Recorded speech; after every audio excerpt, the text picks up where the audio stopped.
വചനാഗ്നി വചനാഗ്നി ആത്മാവിൽ അഭിഷേക വചനാഗ്നി വചനാഗ്നി വചനാഗ്നി ആത്മാവിൽ അഭിഷേക വചനാഗ്നി ദേശങ്ങൾ രാജ്യങ്ങൾ ഗോത്രങ്ങൾ വംശങ്ങളെങ്ങും അറിയട്ടെ വചനാഗ്നി ദേശങ്ങൾ രാജ്യങ്ങൾ ഗോത്രങ്ങൾ വംശങ്ങളെങ്ങും പടരട്ടെ വചനാഗ്നി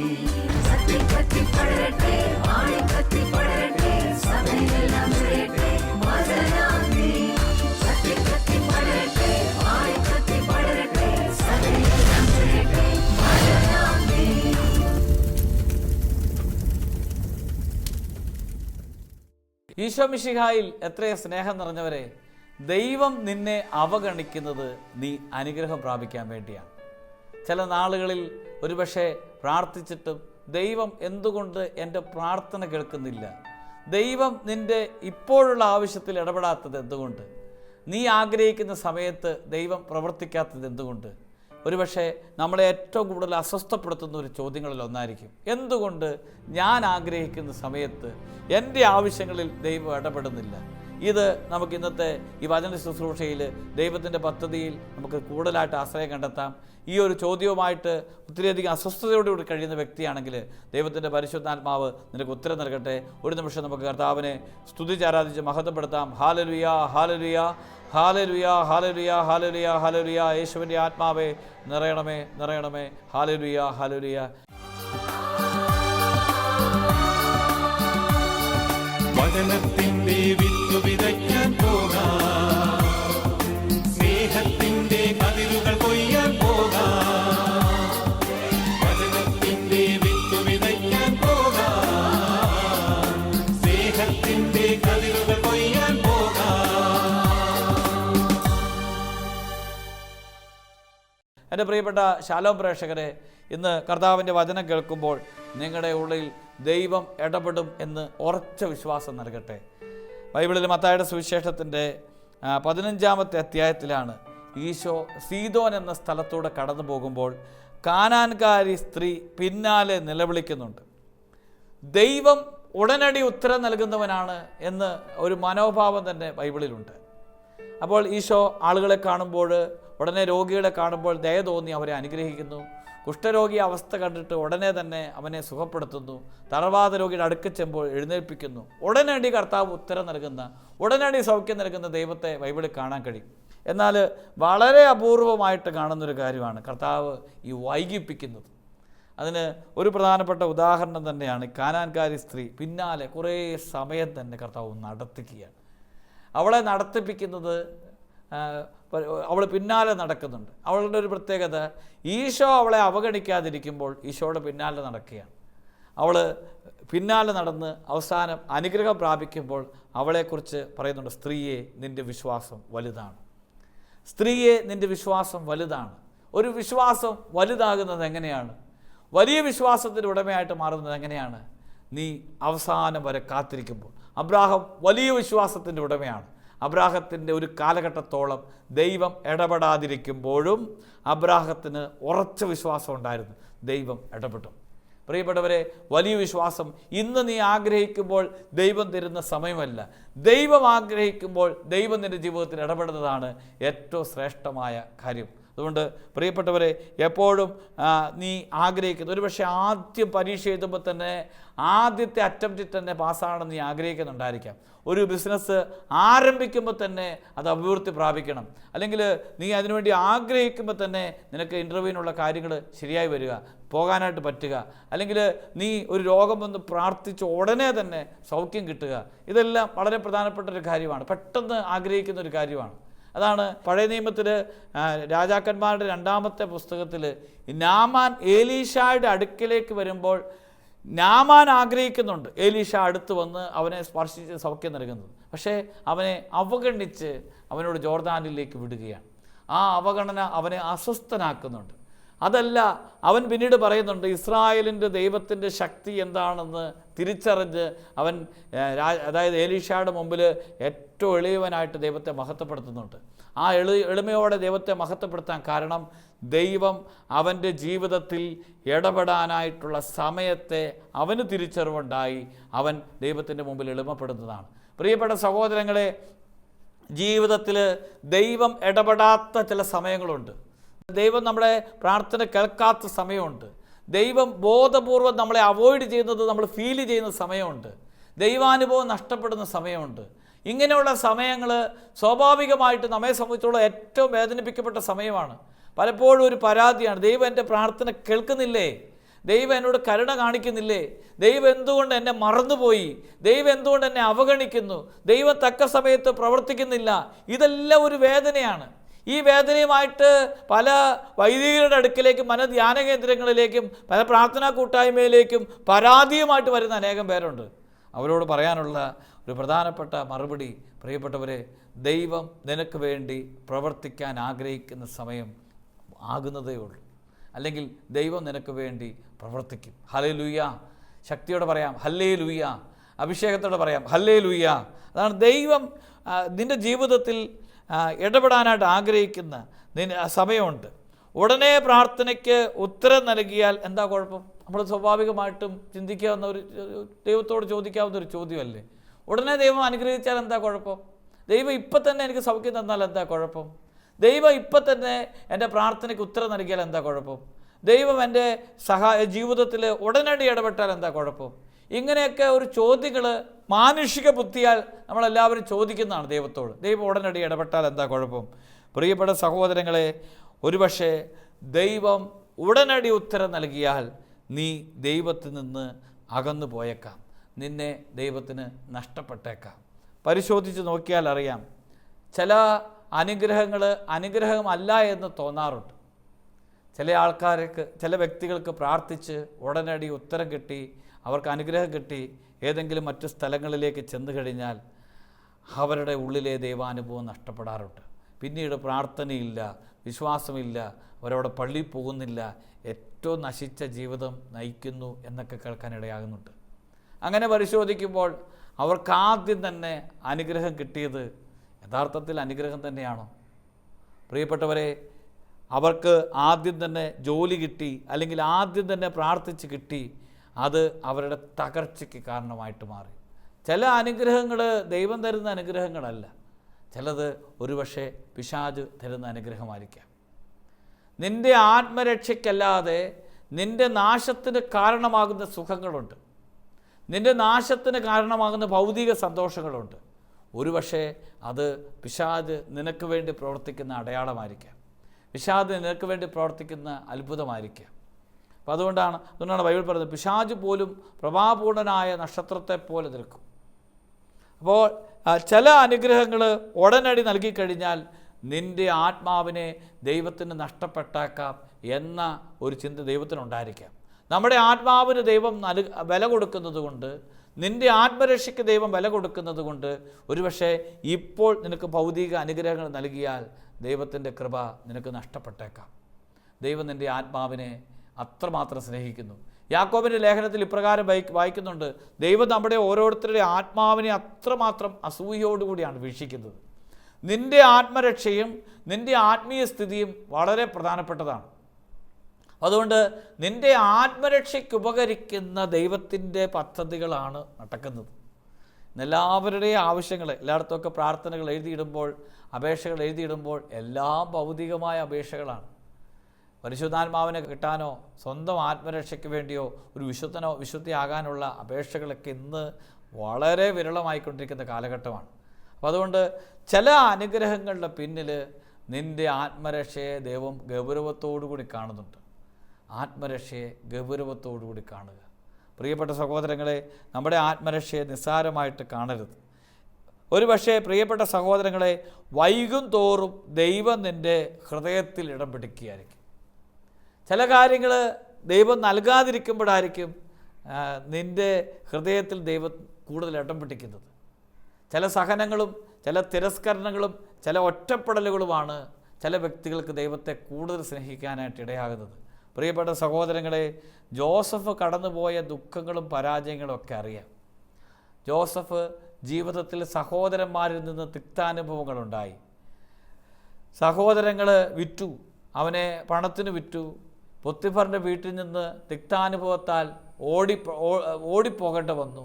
ഇങ്ങനെയൊക്കെ ഒരു തുടർച്ചയായിട്ടുള്ള പരീക്ഷണങ്ങളുടെയും പരാജയങ്ങളുടെയും ഒരു കാലഘട്ടം ഉണ്ടായിരുന്നു. പക്ഷേ ഈ സഹനങ്ങളുടെയും പരീക്ഷണങ്ങളുടെയും പ്രതികൂല സാഹചര്യങ്ങളുടെയും ആ കാലഘട്ടങ്ങളിൽ ദൈവം അവനെ കൂടുതൽ സ്നേഹിച്ചു, അവൻ ദൈവത്തെ കൂടുതൽ സ്നേഹിച്ചു. ചില രോഗങ്ങളുടെ സമയത്തായിരിക്കും ദൈവം നമ്മുടെ ഹൃദയത്തിൽ ഇടം പിടിക്കുന്നത്. പ്രിയപ്പെട്ട സഹോദരങ്ങളെ, പലപ്പോഴും പല വ്യക്തികളും വന്നിട്ട്, അച്ഛാ ഇന്ന രോഗം വന്നതിന് ശേഷമാണ് ഞാൻ ദൈവത്തെ അറിയാൻ തുടങ്ങിയത്, ഇന്നൊരു പരീക്ഷയ്ക്ക് തോറ്റു കഴിഞ്ഞപ്പോഴാണ് ഞാൻ ദൈവത്തെ കൂടുതൽ മുറുകെ പിടിക്കാൻ തുടങ്ങിയത്. ചില പരാജയങ്ങൾ, ഒരു പരീക്ഷ എഴുതി പരാജയപ്പെടുമ്പോൾ നീ എളിമയോടെ കർത്താവിനെ മുറുകെ പിടിക്കണം. നിൻ്റെ ഭൗതിക മേഖലയിൽ ഒത്തിരി പ്രതിസന്ധി നേരിടുമ്പോൾ, സാമ്പത്തിക പ്രതിസന്ധി ഉണ്ടാകുമ്പോൾ ചങ്കുപൊട്ടി ദൈവത്തെ വിളിക്കണം. അപ്പോൾ നീ ദൈവത്തിൻ്റെ ഹൃദയത്തിൽ അല്ലെങ്കിൽ നിൻ്റെ ഹൃദയത്തിൽ നീ ദൈവത്തെ കൂടുതലായിട്ട് സ്നേഹിക്കുകയാണ്. അപ്പോൾ ചില പരാജയങ്ങളാണ് ഒരുപക്ഷെ വൈകും തോറും ദൈവം നിൻ്റെ ഹൃദയത്തിൽ ഇടം പിടിക്കാൻ തുടങ്ങും. കൂടുതൽ വൈകും തോറും അബ്രാഹാം കൂടുതൽ ദൈവത്തെ സ്നേഹിക്കുന്നത് ഒന്നുമില്ലാത്ത കാലഘട്ടങ്ങളിലാണ്. ദൈവം വഴി നടത്തുന്നത് അങ്ങനെയാണ്. എല്ലാം നൽകിയല്ല ദൈവം എല്ലാവരെയും സ്നേഹിക്കുന്നത്. ചിലത് നൽകാതിരിക്കുന്നതിൻ്റെ പിന്നിലും ദൈവത്തിന് വ്യക്തമായ പദ്ധതിയുണ്ട്. അപ്പോൾ ചില കാര്യങ്ങൾ നൽകാതിരിക്കുമ്പോൾ നീ ദൈവത്തിൻ്റെ ഹൃദയത്തിൽ, നിൻ്റെ ഹൃദയത്തിൽ ദൈവവും ഇടപെടുകയാണ്. അപ്പോൾ വൈകും തോറും ദൈവത്തിനൊരു പദ്ധതിയുണ്ട്. ചില രോഗം മാറാതിരിക്കുമ്പോൾ, ചില സഹനം മാറാതിരിക്കുമ്പോൾ, ചില പ്രശ്നങ്ങൾ പ്രതിസന്ധികളൊക്കെ മാറാതിരിക്കും തോറും ഹൃദയത്തിൽ ഇടം പിടിക്കുകയാണ്. ഈ ജായിറോസിൻ്റെ വീട്ടിലേക്ക് പോകുമ്പോഴാണ് ജായിറോസിൻ്റെ വീട്ടിൽ നിന്ന് ആളുകൾ വന്നിട്ട് പറയുന്നത്, നിൻ്റെ ഗുരുവിനെ ഇനി ബുദ്ധിമുട്ടിക്കേണ്ട, കൊച്ചു മരിച്ചുപോയി. അത് കൂടുതൽ ഏറ്റവും അസ്വസ്ഥപ്പെടുത്തുന്ന കാര്യമാണ്. സുഖപ്പെടുത്താൻ വേണ്ടി ഈശോയുടെ അടുക്കലേക്ക് വന്നതാണ്. എന്നാൽ ഈശോയെ കൂട്ടിക്കൊണ്ടു പോകുമ്പോൾ കേൾക്കുന്ന വാർത്തയാണ് കൊച്ചു മരിച്ചുവെന്ന്. പക്ഷേ എന്താ പ്രത്യേകത? ഈശോ അവനോട് പറയാൻ വിശ്വസിക്കുക. പ്രിയപ്പെട്ടവരെ, ആ കൊച്ചു മരിക്കുമ്പോഴാണ് ഈശോയെ കൂടുതലായിട്ട് ഒരുപക്ഷെ ജായിറോസ് സ്നേഹിക്കുന്നത്. കാരണം ആ മരിച്ച കുഞ്ഞിനെ ദൈവം ഉയർപ്പിക്കുമ്പോൾ ജായിറോസ് ദൈവത്തിൻ്റെ ശക്തി എന്താണെന്ന് മനസ്സിലായി. ചില പ്രതിസന്ധികളുടെ ആരംഭത്തിൽ ദൈവം ഇടപെടാത്തത്, ആ പ്രതിസന്ധി ഉണ്ടായെങ്കിൽ മാത്രമേ നീ ദൈവത്തിൻ്റെ പിന്നാലെ കൂടുതൽ നടക്കൂ, ആ ദൈവത്തെ കൂടുതൽ മുറുകെ പിടിക്കൂ, ആ ദൈവത്തിൽ അത്രമാത്രം പ്രത്യാശ അർപ്പിക്കത്തുള്ളൂ. അതുകൊണ്ട് പ്രതിസന്ധികളും പ്രശ്നങ്ങളും ഉണ്ടാകുമ്പോൾ ദൈവത്തെ മുറുകെ പിടിക്കാനുള്ള ആത്മീയ ദാഹം നിൻ്റെ ഉള്ളിൽ നിക്ഷേപിക്കട്ടെ. ചില തടസ്സങ്ങൾ പ്രിയപ്പെട്ടവ സഹോദരങ്ങളെ വൈകും തോറും ദൈവം നിൻ്റെ ഹൃദയത്തിൽ ഇടം പിടിക്കും. മൂന്നാമതായിട്ട്, നീ ദൈവത്തിന് ഏറ്റവും വിലപ്പെട്ടവനായിട്ട് തീരും. സഹനങ്ങളിലൂടെ, ചില സഹനങ്ങളാണ് ദൈവത്തിൻ്റെ ഏറ്റവും കൂടുതൽ സ്നേഹം വെളിപ്പെടുത്തുന്നത്. ഈ ഭൂമിയിൽ ഏറ്റവും കൂടുതൽ സഹിക്കുന്ന വ്യക്തിയാണെങ്കിൽ ദൈവം നിനക്ക് അത്രമാത്രം വില തരും. സഹിക്കുന്ന ഒരു വ്യക്തി ദൈവത്തിൻ്റെ മുമ്പിൽ വിലപ്പെട്ടവനാണ്. ഒത്തിരിയധികം പീഡനങ്ങൾ ഏൽക്കുന്ന ഒരു വ്യക്തി ദൈവത്തിൻ്റെ പ്രിയപ്പെട്ടവനാണ്. അതാണ് പൗലോസ്ലീഹായെ ദൈവം സ്നേഹിക്കാൻ തുടങ്ങിയപ്പോൾ പൗലോസ്ലീഹായുടെ കഷ്ടതകളും പൗലോസ്ലീഹായുടെ പീഡനങ്ങളും വർദ്ധിക്കുകയാണ്. പൗലോസ്ലീഹ പറയുന്നുണ്ട്, എനിക്ക് ക്രിസ്തുവിൻ്റെ സ്നേഹം ഉത്തേജനം നൽകുന്നു, ക്രിസ്തുവിനോടുള്ള അതിയായ സ്നേഹം വെളിപ്പെടുത്തുന്നു, എനിക്ക് ജീവിതം ക്രിസ്തു മരണം നേട്ടം. പൗലോസ്ലീഹായുടെ ആ ലേഖനം, റോമാ ലേഖനം മുതൽ അപ്പസ്തോല പ്രവർത്തനങ്ങൾ മുതൽ നമ്മൾ കാണാനായിട്ട് കഴിയും. തീത്തോസിൻ്റെ ലേഖനവും ഫിലിമോൻ്റെ ലേഖനവും വരെയൊക്കെ കൃത്യമായിട്ട് പൗലോസിൻ്റെ ദൈവത്തിൻ്റെ ദൈവസ്നേഹം, ദൈവാനുഭവം എത്രമാത്രം വലുതാണ് എന്ന് വ്യക്തമായിട്ട് വെളിപ്പെടുത്തുന്ന കാര്യമാണ്. അപ്പോൾ അതുകൊണ്ട് ചില സഹനങ്ങളാണ്, ചില വേദനകളാണ് നിന്നെ ഈശോയുടെ പ്രിയപ്പെട്ടവനാക്കി മാറ്റുന്നത്. ഒരുപക്ഷെ നിനക്കെല്ലാം നൽകിക്കഴിഞ്ഞാൽ, എല്ലാ സമയത്തും ഇടപെട്ട് കഴിഞ്ഞാൽ, നിൻ്റെ പ്രാർത്ഥനയ്ക്ക് ആ സമയത്ത് തന്നെ മറുപടി നൽകിയാൽ ഒരുപക്ഷെ സഹനം ഉണ്ടാകുകയില്ല, വേദനകളുണ്ടാകുകയില്ല, തിക്താനുഭവങ്ങളുണ്ടാകുകയില്ല. അതുവഴിയായിട്ട് നിനക്ക് ഈശോയുടെ ഏറ്റവും പ്രിയപ്പെട്ടവനാകണമെന്ന് സാധിക്കണമെന്നൊന്നുമില്ല. അതുകൊണ്ട് ചില ദൈവാനുഭവങ്ങൾ നീ ദൈവത്തിൻ്റെ ഹൃദയത്തിൽ ഇടം പിടിക്കുന്നത്, അല്ലെങ്കിൽ നീ ദൈവത്തോട് കൂടുതൽ അടുക്കുന്നത്, ദൈവത്തിൻ്റെ ഏറ്റവും പ്രിയപ്പെട്ടവനായിട്ട് മാറുന്നത് ചില സഹനങ്ങളും വേദനകളും ഉണ്ടായിട്ട് വരുമ്പോഴാണ്. നാലാമതായിട്ട്, ഈ സഹനങ്ങളുണ്ടാകുമ്പോൾ കൂടുതൽ വിശുദ്ധനായിട്ട് മാറും. സഹനങ്ങളുണ്ടാകുമ്പോൾ ഏറ്റവും പ്രിയപ്പെട്ടവനായിട്ട് മാറും. ചില വിശുദ്ധീകരണമൊക്കെ സംഭവിക്കുന്നത് ചില പ്രാർത്ഥനകൾ കേൾക്കപ്പെടാതിരിക്കുമ്പോഴാണ്. ദൈവത്തിൻ്റെ ഒരു പദ്ധതിയുണ്ട്. ഒരു വിശുദ്ധന് എല്ലാം നൽകിയല്ല വിശുദ്ധനായിട്ട് മാറ്റുന്നത്. ഒരു വിശുദ്ധന് പലതും ലഭിക്കാതെ അവൻ ദൈവത്തിൻ്റെ മുമ്പിൽ നിന്ന് കരഞ്ഞു പ്രാർത്ഥിച്ചാണ് വിശുദ്ധനായിട്ട് മാറുന്നത്. പ്രതിസന്ധികളും പ്രശ്നങ്ങളും അസ്വസ്ഥതകളും പ്രലോഭനങ്ങളും ഉള്ള നാളുകളിൽ ദൈവത്തെ കണ്ണുനീരോടെ മുറുകെ പിടിച്ച് പലരും വിശുദ്ധരായിട്ടുണ്ട്. കത്തോലിക്കാ സഭയുടെ ചരിത്രം പരിശോധിക്കുമ്പോൾ അതാണ് മനസ്സിലാക്കാൻ കഴിയുന്നത്. പല വിശുദ്ധ ജീവിതം നയിക്കുന്നവരുടെ പിന്നിലെ കണ്ണുനീരുണ്ട്. ദൈവത്തിൻ്റെ മുമ്പിൽ ചങ്കുപൊട്ടി കരഞ്ഞവരുണ്ട്. പ്രതിസന്ധിയുടെ ഘട്ടങ്ങളിൽ ദൈവത്തിൻ്റെ സന്നിധിയിൽ പരിത്യാഗത്തോടെ ജീവിച്ചിട്ടുള്ളവരുണ്ട്. പീഡനങ്ങൾ സ്വന്തം ശരീരത്തിൽ വഹിച്ചിട്ടുള്ളവരുണ്ട്. കാലക്രമത്തിൽ അവരൊക്കെ വിശുദ്ധരായിട്ട് മാറി. പ്രിയപ്പെട്ട സഹോദരങ്ങളെ, ദൈവം ചിലത് നിഷേധിക്കുന്നുണ്ടെങ്കിൽ വലിയത് നിനക്ക് നൽകാൻ വേണ്ടിയായിരിക്കും. ചില കാര്യങ്ങൾ നീ പ്രാർത്ഥിക്കുമ്പോൾ നിഷേധിക്കുന്നുണ്ടെങ്കിൽ നിനക്ക് വലിയ കാര്യങ്ങൾ നൽകാനുള്ള ദൈവത്തിൻ്റെ പദ്ധതി ഉണ്ടായിരിക്കും. അല്ലെങ്കിൽ ദൈവം നിന്നെ വലിയവനായിട്ട് മാറ്റാനായിട്ടുള്ള പദ്ധതിയായിരിക്കും. ചില കാര്യങ്ങൾ നിഷേധിക്കുന്നതിന് പിന്നിൽ വലിയതെന്തോ അല്ലെങ്കിൽ നിന്നെ ഒരു വലിയവനാക്കാനുള്ള ദൈവത്തിൻ്റെ പദ്ധതി ഉണ്ടായിരിക്കും. അപ്പോൾ ആ പദ്ധതിയെ പൂർണ്ണമായിട്ട് തിരിച്ചറിയാനായിട്ട് കഴിയുക. ഈ ജനത്തെ ഇസ്രായേൽക്കാർ മരുഭൂമിയിലൂടെ കടന്നു പോകുമ്പോൾ അവർക്ക് ഭക്ഷണമില്ലാത്തൊരു സമയമുണ്ട്. ദൈവം അവർക്ക് ഭക്ഷണം കൊടുക്കാതിരിക്കുന്ന സമയമുണ്ട്. അവരുടെ കൈവശമുള്ളതെല്ലാം തീർന്നുപോയി. കൈവശമുള്ളതെല്ലാം തീർന്നു പോയപ്പോഴാണ് കർത്താവ് ആകാശത്ത് നിന്ന് അപ്പം ഭക്ഷിക്കുന്നത്. അപ്പോൾ പ്രിയപ്പെട്ട സഹോദരങ്ങളെ, ഈ കയ്യിലിരിക്കുന്നത് തീർന്നു പോയെങ്കിലല്ലേ ദൈവം നൽകുന്ന അപ്പം ഭക്ഷിക്കാനായിട്ട് കഴിയുകയുള്ളൂ. നമ്മൾ ആഗ്രഹിക്കുന്നതൊക്കെ നടക്കാതെ വരുമ്പോഴല്ലേ ദൈവം ഇടപെടുന്നത്. നമ്മുടെ ആഗ്രഹങ്ങൾ നടക്കാതിരിക്കുമ്പോഴല്ലേ ദൈവത്തിൻ്റെ പദ്ധതികൾ നടപ്പാക്കുന്നത്. പ്രിയപ്പെട്ടവരെ, ആ ദൈവിക പദ്ധതിക്ക് വേണ്ടി നന്നായിട്ട് പ്രാർത്ഥിക്കണം. അപ്പോൾ അതുകൊണ്ട് ഈ ഭൂമിയിൽ ദൈവം വില നൽകുന്നത് ദൈവത്തിന് വേണ്ടി പൂർണ്ണമായിട്ട് മാറ്റപ്പെടുമ്പോഴാണ്. പ്രിയപ്പെട്ടവരെ, ഈ ദൈവ സാന്നിധ്യത്തെ നിസ്സാരമായിട്ട് കണ്ടു കഴിയുമ്പോൾ ദൈവത്തിൻ്റെ കൃപ പൂർണ്ണമായിട്ട് നഷ്ടപ്പെടും. നീ ദൈവത്തിൻ്റെ തെരഞ്ഞെടുക്കപ്പെട്ടവനാണ്. അതുകൊണ്ടാണ് ദൈവം തിരഞ്ഞെടുക്കപ്പെട്ടത് ജനത്തിന് വേണ്ടിയാണ്. യെശയ്യാ പ്രവാചകൻ്റെ പുസ്തകത്തിൻ്റെ 49 അധ്യായം, യെശയ്യാ 49 1 വചനത്തിൽ തന്നെ ദൈവം ഒരു വ്യക്തിയെ തിരഞ്ഞെടുക്കുന്നതിന് വചനം ഇപ്രകാരമാണ് ഇരിക്കുന്നത്: തീരദേശങ്ങളെ, വിദൂര ജനതകളെ, എൻ്റെ വാക്ക് കേൾക്കുവിൻ. ഗർഭത്തിൽ തന്നെ എന്നെ കർത്താവ് വിളിച്ചു, അമ്മയുടെ ഉദരത്തിൽ വെച്ച് തന്നെ അവിടുന്ന് എന്നെ നാമകരണം ചെയ്തു. ദൈവം തിരഞ്ഞെടുക്കുന്നുണ്ട്. അപ്പോൾ ഗർഭത്തിൽ തന്നെ, അമ്മയുടെ ഉദരത്തിലായിരിക്കുന്ന സമയത്ത് തന്നെ ദൈവം നമ്മളെ തിരഞ്ഞെടുത്തിട്ടുണ്ട്. അങ്ങനെ തിരഞ്ഞെടുക്കുന്ന ദൈവത്തിന് ഒരു വ്യക്തിയെ എങ്ങനെ കൊണ്ടുപോകണമെന്നറിയാം. പ്രിയപ്പെട്ട സഹോദരങ്ങളെ, നമ്മൾ വിദ്യാഭ്യാസം നേടുമ്പോൾ ഒരു വിദ്യാർത്ഥി പോകേണ്ട വഴികളുണ്ട്, പഠിക്കേണ്ട പുസ്തകങ്ങളുണ്ട്, കടന്നു പോകേണ്ട സാഹചര്യങ്ങളുണ്ട്. ഇതുപോലെ ദൈവം പറയാണ്, അമ്മയുടെ ഉദരത്തിലായിരിക്കുമ്പോൾ തന്നെ ഞാൻ അറിയുന്നു, നാമകരണം ചെയ്തു എന്ന് വചനം കൃത്യമായിട്ട് പറയുന്നുണ്ട്. വീണ്ടും പറയുന്നുണ്ട് സങ്കീർത്തനത്തിൻ്റെ പുസ്തകം 22 അധ്യായത്തിൽ ദൈവം എത്രമാത്രം ഒരു ആത്മാവിന്, ഒരു വ്യക്തിയെ പരിപാലിക്കുന്നു, നടത്തുന്നു എന്ന് വ്യക്തമായിട്ട് ബോധ്യം നൽകുന്ന വചനമാണ്. 22 അധ്യായം 9 തിരുവചനം: എങ്കിലും അവിടുന്നാണ് മാതാവിൻ്റെ ഉദരത്തിൽ നിന്ന് എന്നെ പുറത്തു കൊണ്ടുവന്നത്, മാതാവിൻ്റെ മാറിടത്തിൽ എനിക്ക് സുരക്ഷിതത്വം നൽകിയതും അവിടുന്ന് തന്നെ. അപ്പോൾ ദൈവം നയിക്കുന്ന, ദൈവം നിന്നെ തിരഞ്ഞെടുത്തിരിക്കുന്നു എന്ന് വെളിപ്പെടുത്തുന്നത് ജീവിതത്തിൻ്റെ ഏത് പരാജയങ്ങളിലും ഉറച്ചു നിൽക്കാനായിട്ട് നിനക്ക് ശക്തി തരും. ദൈവം നിന്നെ തിരഞ്ഞെടുത്തിരിക്കുന്നു എന്ന് ബോധ്യം. അപ്പോൾ അതുകൊണ്ട് നിസ്സഹായനായിട്ട് തീരുന്ന സമയങ്ങളിലും പ്രിയപ്പെട്ടവരെ, ഞാൻ ദൈവത്തിന് തിരഞ്ഞെടുക്കപ്പെട്ടവനാണ്. അതാണ് ഈ ഗിദെയോൻ, ബൈബിളിൽ ന്യായാധിപന്മാരുടെ പുസ്തകത്തിൽ ഏറ്റവും നിസ്സാരനെന്ന് കരുതിയ ഈ ഗിദെയോൻ്റെ അടുക്കിലേക്ക് വരുമ്പോൾ ഗിദെയോൻ പേടിച്ച്, ഇസ്രായേൽക്കാർ മുഴുവൻ ഫിലിസ്ത്യരെ, മിദ്യാൻകാരെ പേടിച്ചിരിക്കുന്ന സമയത്താണ്. ഭയപ്പെട്ട് അവർക്ക് ഭക്ഷണ സാധനങ്ങൾ പോലും ഇല്ലാതെ മുന്തിരിച്ചക്കിൽ ഗോതമ്പ് മെതിക്കുന്ന സമയത്താണ്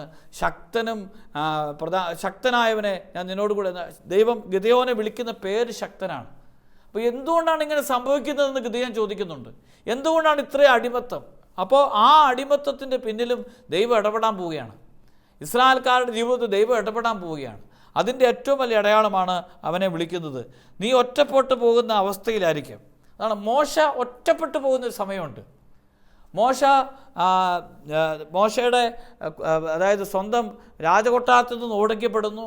ആരുമില്ലാതെ സ്വന്തം ജനത്തിൻ്റെ ഇടയിൽ നിന്ന് ഓടിക്കപ്പെട്ട് ഒറ്റപ്പെട്ട് ആടുകളെ നയിക്കുന്ന സമയത്താണ് കർത്താവിൻ്റെ കത്തുന്ന മുൾപ്പടർപ്പിൻ്റെ അടുക്കിലേക്ക് മോശ വരുന്നത്.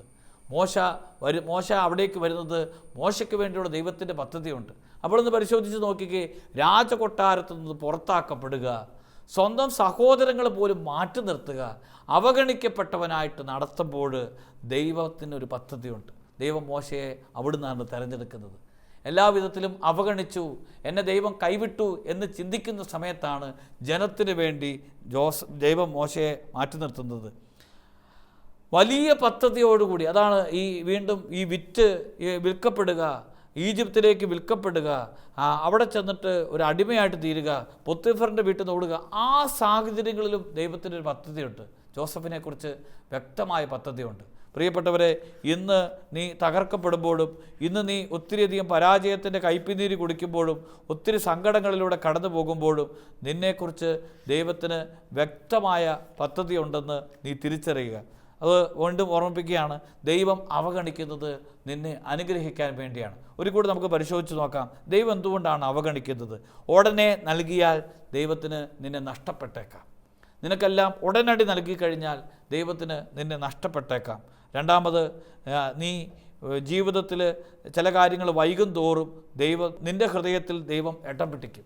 ചില കാര്യങ്ങൾ നിനക്ക് നിഷേധിക്കുമ്പോൾ, ചില കാര്യങ്ങൾ ലഭിക്കാതിരിക്കുമ്പോൾ, നീ ആഗ്രഹിക്കുന്ന സമയത്ത് എല്ലാം കിട്ടാതെ വരുമ്പോൾ ഒരുപക്ഷെ ദൈവം നിൻ്റെ ഹൃദയത്തിൽ ഇടം പിടിക്കുകയായിരിക്കും. മൂന്നാമത്, നീ ദൈവത്തിന് വിലപ്പെട്ടവനായിട്ട് മാറുകയായിരിക്കും. ചില സഹനങ്ങളിലായിരിക്കും, ചില തിക്താനുഭവങ്ങളിലായിരിക്കാം, ചില വേദനയുടെ നിമിഷങ്ങളിലായിരിക്കാം നീ ദൈവത്തിന് വിലപ്പെട്ടവനായിട്ട് തീരുന്നത്. അതോടൊപ്പം തന്നെ നീ ഒരു വിശുദ്ധനായിട്ട് തീരുന്നത് ചില സഹനങ്ങളുടെ വഴികളിലായിരിക്കാം. അതുകൊണ്ട് പ്രിയപ്പെട്ടവരെ, അവഗണനകളുടെയും തിക്താനുഭവങ്ങളുടെയും പല ആത്മീയ ജീവിതങ്ങളും ഒക്കെ തകർന്നു പോകാനുള്ള കാരണം, എനിക്ക് പ്രാർത്ഥിച്ചിട്ട് എന്ത് കിട്ടി? ഇതെന്നുമുള്ള ഒരു ചോദ്യമാണ്. ദൈവത്തിൽ ആശ്രയിച്ചിട്ട് എന്ത് കിട്ടി? ദൈവത്തോട് ചേർന്നിരുന്നിട്ട് ആത്മീയ ജീവിതം നയിച്ചിട്ട് എന്ത് നേടാൻ പറ്റി എന്നും പലപ്പോഴും കളിയാക്കിക്കൊണ്ട് ചോദിക്കുന്ന ഒരു ചോദ്യമാണ്. ചില വീടുകളിൽ പ്രാർത്ഥിക്കുന്ന ആളുകളെ നോക്കിയിട്ട് ബാക്കിയുള്ളവരൊക്കെ പറയും, ചേച്ചി അല്ലെങ്കിൽ അമ്മ അപ്പൻ പ്രാർത്ഥിച്ചിട്ട് എന്ത് കിട്ടി? നീ പള്ളിയിൽ പോയിട്ട് എന്ത് കിട്ടി? പ്രിയപ്പെട്ട സഹോദരങ്ങളെ, ഇത്തരം അവഗണനകൾ കേൾക്കുമ്പോഴും നീ പ്രാർത്ഥിക്കുന്നൊരു വ്യക്തിയാണെങ്കിൽ ദൈവം നിന്നെ ഒരിക്കലും ഉപേക്ഷിക്കുകയില്ല. നീ പ്രാർത്ഥിക്കുന്ന വ്യക്തിയാണെങ്കിൽ ദൈവം നിന്നെ പരിപാലിക്കുമെന്നുള്ളത് ഉറപ്പാണ്. അതുകൊണ്ട് ഇങ്ങനെയുള്ള ഒത്തിരി അവഗണനകളും വേദനകളും തിക്താനുഭവങ്ങളുമായിട്ട് ജീവിക്കുന്നൊരു വ്യക്തിയാണെങ്കിൽ, ഒത്തിരി നൊമ്പരങ്ങൾ ഇങ്ങനെ ജീവിതത്തിലുണ്ട്, ദൈവം ഇടപെടുന്നില്ലല്ലോ, ഒരു ജോലിക്ക് വേണ്ടി പരിശ്രമിച്ചിട്ട്, ഒരു പരീക്ഷയ്ക്ക് വേണ്ടി ഒരുങ്ങിയിട്ട് പല പ്രാവശ്യം പരീക്ഷ ചെയ്തിട്ട് തോറ്റുപോകുന്നു, പല പ്രാവശ്യം ഇങ്ങനെ ഒരു ഇൻ്റർവ്യൂവിന് പോയിട്ട് പരാജയപ്പെട്ടു പോകുന്നു, പല സ്ഥലത്തും ചെന്നിട്ട് നിൽക്കാൻ പറ്റുന്നില്ല. എല്ലാ സാഹചര്യങ്ങളും എതിരായിട്ട് നിൽക്കുമ്പോൾ നമുക്ക് ശക്തമായിട്ട് പ്രാർത്ഥിക്കാം, എൻ്റെ ഈശോയെ എൻ്റെ ജീവിതത്തിൽ ഇടപെടണമേ, എൻ്റെ ഈശോയെ എനിക്ക് ഉറച്ച വിശ്വാസവും ബോധ്യം നൽകണമേ, ദൈവഹിതം എന്തെന്ന്, സ്വന്തം ഹിതമല്ല ഈശോയുടെ ഇഷ്ടമെന്തെന്ന് തിരിച്ചറിയാനുള്ള കൃപ തരണമേ എന്ന് പ്രാർത്ഥിക്കാം.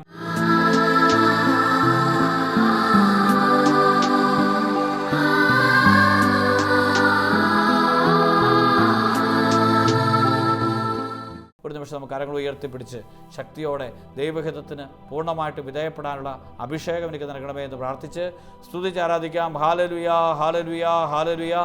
യേശുവിൻ്റെ ആത്മാവേ, ഈ സമയത്ത് ഞങ്ങളുടെ ഇടയിൽ ഇടപെടണമേ. ദൈവത്തെ തിരിച്ചറിയുവാനും ബോധ്യത്തോടുകൂടി ജീവിക്കുവാനും ആഴമായ വിശ്വാസത്തോടെ ജീവിക്കുവാനുള്ള ഒരു അഭിഷേകം നൽകണമേ. ഹല്ലേലൂയ, ഹല്ലേലൂയ, ഹല്ലേലൂയ.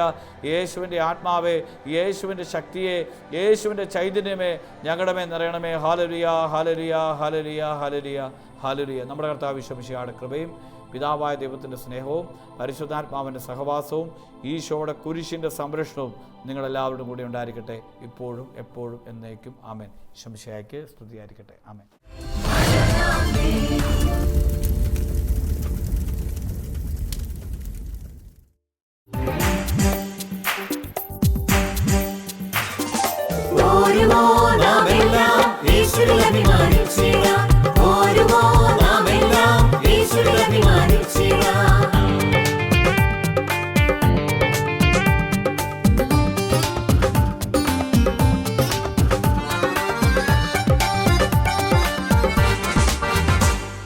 നമ്മുടെ നാഥൻ ഒലിവുമലയിൽ അന്ന് നൽകിയ മിഷൻ ദൂത് തലമുറ തലമുറ കൈമാറി കെടാതെ ഞങ്ങൾ ഘോഷിക്കും, കെടാതെ ഞങ്ങൾ ഘോഷിക്കും.